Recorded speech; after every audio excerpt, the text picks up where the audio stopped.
Olá, boa noite. Cassiano Bittencourt, pela Visão do Estrategista. Hoje para falar da Indústrias Romi.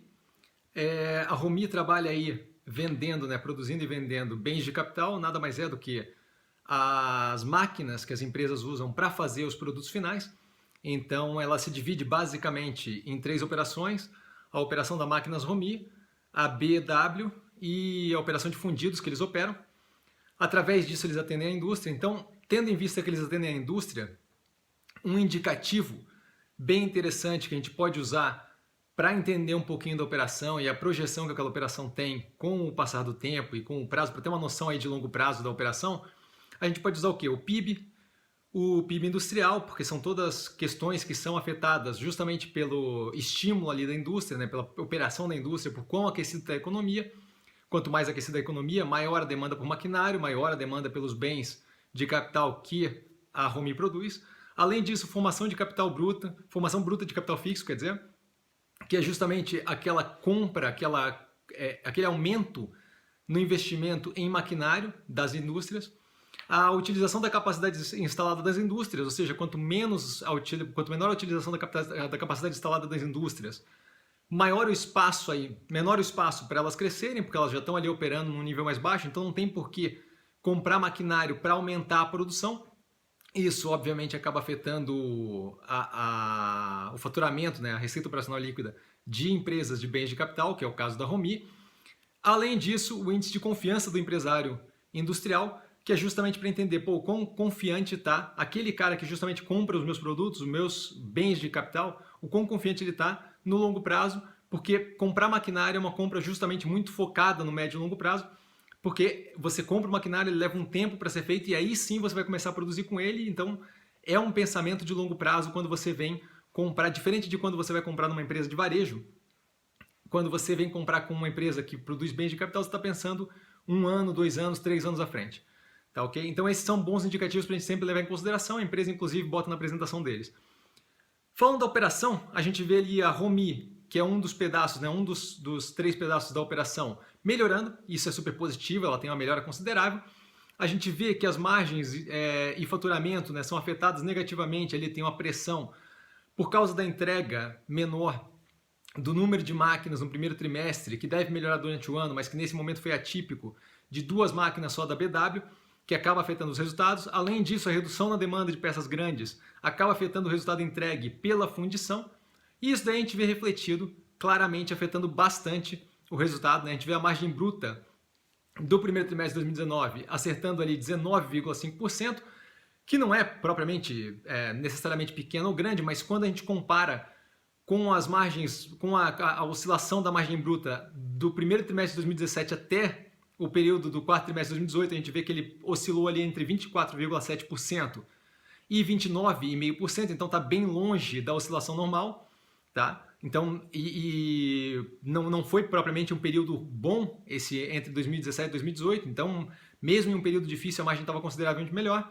A margem operacional fica negativa em 14,8%, então super negativo, especialmente comparando de novo aquele período entre o primeiro trimestre de 2017 e o quarto trimestre de 2018, onde a margem oscila operacional entre 0,1% e 12,1%, muito longe da margem operacional que atingiu agora, completamente um outlier, completamente fora da curva essa margem desse momento.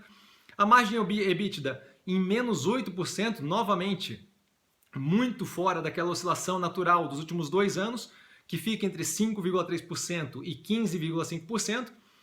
E a margem líquida, quando a gente se refere ao lucro líquido, atingindo ali negativos 15,1%, ou seja, um prejuízo considerável frente a margens líquidas nos últimos 2 anos de 1,4%, e 28,7%.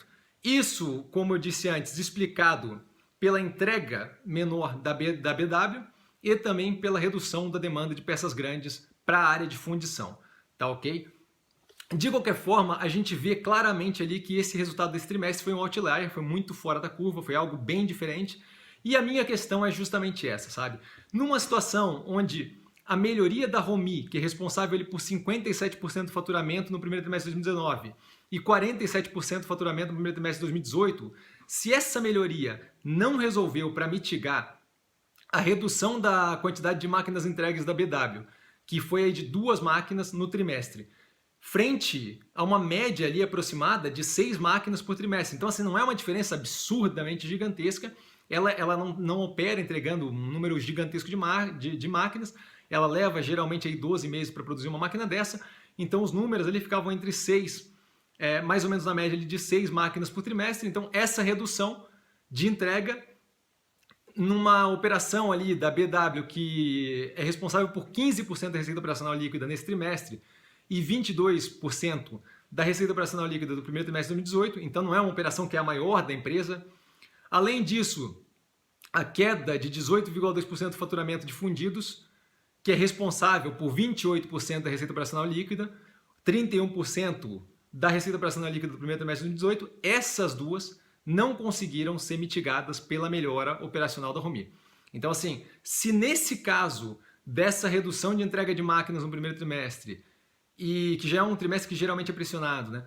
E a queda de 18,2% do faturamento do fundidos causa esse problema todo, o que me vem na cabeça é assim, o que acontece quando a gente tiver aí, após a Previdência, uma abertura comercial, e aí a gente pode pensar, pô, não necessariamente quem entrar aqui vai ser mais competitivo, mas vamos considerar, a Romi já não opera num mercado que é só dela, ela não é monopolista. Então já tem competição com tributação naquele nível que está hoje. Se a gente começa a liberar o mercado, liberalizar o mercado, reduzir tributação, reduzir a dificuldade de entrada de competidores, claramente a gente vai ver um aperto de margem. Por mínimo que seja, vai ter algum aperto de margem, que deve afetar diretamente a operação da Romi, que é a mais voltada aqui para o Brasil, né? Uma das 3 partes, a Romi e a fundição também, né? A de fundidos. Além disso, se a gente vê desaquecimento global, a gente está falando diretamente da operação da BW, e aí, novamente, da BW é um pedaço da Romi, né? Mas principalmente a BW na Alemanha, e aí a gente vê que, assim, 32% da receita operacional líquida veio do mercado externo no primeiro trimestre de 2019, 39% da receita operacional líquida no primeiro trimestre de 2018, e quando a gente fala ali do primeiro trimestre de 2019, a operação da Argentina já está mínima ali, e é muito mais a Europa e um pedaço dos Estados Unidos do que qualquer outro país, né? A América Latina ali, graças à operação da Argentina, fica muito reduzida nesse trimestre agora. Então, o que isso daí causaria na operação da Romi? E isso daí é justamente o que me preocupa. Aí a gente poderia pensar, pô, o backlog que é os pedidos que ela ainda não entregou, né? O que ela tem para receber aí no futuro de pedidos já encomendados. Eles cobrem ali, eles estão batendo em 334 milhões e cobrem ali 44,9% do faturamento de 2018. Ou seja, não é um backlog que é muito longo, muito extenso, como o caso de empresas, por exemplo, de aviação, que tem um backlog que cobre o faturamento de alguns anos, né?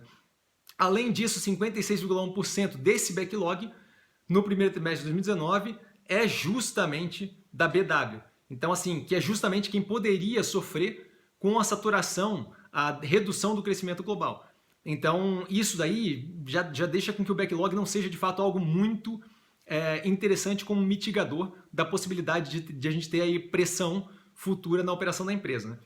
Quando a gente olha o fluxo de caixa operacional, em 2018 ele está próximo de zero, então a empresa durante o ano não conseguiu gerar caixa com a operação, ela tinha gerado 137 milhões em 2017, que já não foi um ano bom, e no ano de 2018 ela já era zero. Então, e o ano aqui de primeiro trimestre de 2019 já começa com um fluxo de caixa negativo operacional em 5 milhões 926 mil. Então, ali 6 milhões aproximadamente de fluxo de caixa operacional líquido negativo no primeiro trimestre. Além disso, a gente tem ali um fluxo de caixa de investimento, né? Fora esse fluxo de caixa operacional, a gente tem mais uma paulada em cima, que é um fluxo de caixa de investimento, que no primeiro trimestre atinge 7 milhões aproximadamente, e ele é inerente à operação, né? Pelo investimento ali no maquinário, na operação da empresa, ela precisa daquilo, tanto é que ela tem ali nos últimos 2 anos uma média de 6 milhões e 700 por trimestre. Então, assim, é um número que, além desse fluxo de caixa negativo, é um número que vai continuar batendo nas contas do fluxo de caixa consistentemente, a menos que a empresa pare de investir em manutenção de maquinário e melhoria, né? E isso daí seria pior ainda. E isso daí a gente vê claramente refletido no aumento da dívida líquida, que acerta ali 68 milhões de reais, frente a 33,1 milhões de reais no quarto trimestre de 2018, então um aumento considerável da dívida líquida.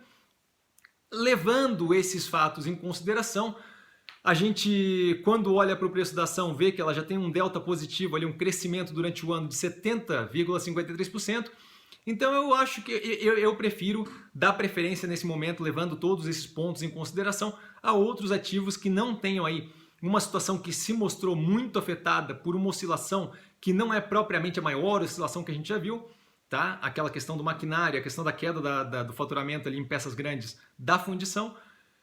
E com isso eu prefiro dar preferência a outros ativos que estejam mais ligados à economia local brasileira e que não tenham essa quantidade de possível pressão no futuro próximo aí por causa do desaquecimento global e possivelmente uma abertura do mercado brasileiro. Tá? Por hoje eu fico por aqui, eu não tenho posição na Home 3. Vale lembrar que quem aprende a pensar bolsa opera com o mero detalhe e até amanhã.